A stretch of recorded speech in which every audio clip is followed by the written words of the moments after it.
moi, elle était particulièrement compliquée. J'ai d'abord commencé par regarder sur les sites internet comme Gumtree et autres sites pour retrouver des colocations et à des prix vraiment abordables, pas très chers. Donc j'ai visité énormément d'appartements qui ne sont pas avérés tous très bien, soit vraiment surpeuplés avec des gens dans le salon, sur la balcon, pas forcément très agréable, pour des prix particulièrement élevés. Donc j'ai préféré passer par le Furnish que j'avais vu sur le site Australia. Ouais, moi c'est un peu pareil, donc on est arrivé il y a 2 mois en auberge de jeunesse. Donc on a commencé très rapidement à chercher des appartements. La recherche était un peu dure, mais tout de suite on est tombé donc, quand même sur quelques appartements, c'était pas super génial, et donc on est tombé sur Furnish Property. Et on a visité donc, une première maison vers l'université de Sydney, et puis une ici, et puis on est tombé sous le charme de Bondi, et surtout que c'était hyper bien organisé, que c'était vraiment, c'était pas un propriétaire, c'était vraiment une compagnie, donc c'était quand même beaucoup plus sûr, et donc tout s'est bien passé.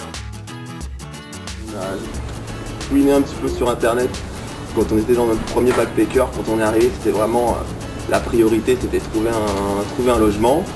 Donc on allait regarder sur internet, on est tombé sur Furnish Property.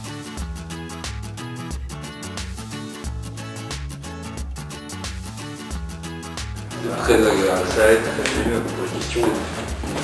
Il y a toujours des questions, des mots qu'on n'a absolument pas du tout l'habitude d'employer ou même qui ne font pas partie de notre vocabulaire. La facilité pour la description du logement, au niveau des papiers, en termes de combien de temps on s'engageait, combien est-ce que ça allait coûter, au moins c'était vraiment clair les explications, le fait de parler en français avec un agent français, Furnish Property. C'est vrai que quand on arrive les premiers jours, on n'est pas encore vraiment dans le bain de l'anglais, il faut ouvrir un compte en banque, il faut trouver un appartement, c'est vrai qu'on avait quelques exigences aussi, et c'est vrai que tomber sur un français, on peut vraiment nous expliquer vraiment ce qu'on cherche et ça facilite les démarches. Je pense qu'il n'y a plus la barrière de la langue qui peut poser souci aussi pour les petits Frenchies fraîchement débarqués en Australie.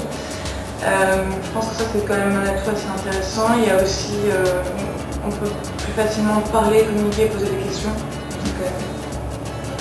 Sachant que la personne connaît déjà les lieux. Donc quand on arrive dans une nouvelle ville, c'est toujours un peu plus difficile.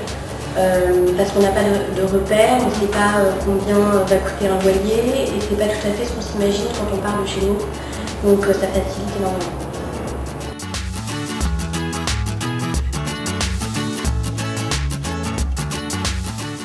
Bien situé, en plus on est à côté, en 5 minutes du Central Station pour les trains. Il y a une rue très sympa avec beaucoup de bars, on peut sortir assez facilement, c'est vraiment proche. Il y a un parc de l'autre côté de la rue. Ouais, ici donc c'est Bondi, c'est quand même c'est une plage mythique, on est à 6 km de Sydney, donc c'est en bus c'est 40 minutes.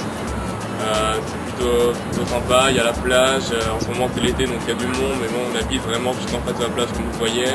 Donc on a peine à ouvrir la porte et on traverse la rue, on est à l'eau, donc c'est quand même super génial, c'est vraiment l'esprit australien que tout le monde avait. Donc, nous on est vraiment contents d'être là. C'est calme, donc très bobo sur l'île, et en même temps pas loin il y a Oxford Street où on peut sortir assez facilement, il y a beaucoup de clubs, de bars, de restaurants. On est plutôt bien, on est plutôt bien installé.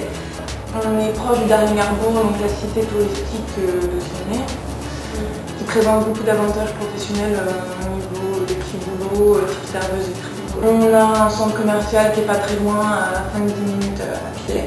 On a également le Fish Market, donc on a des bien sympa pour se faire plaisir.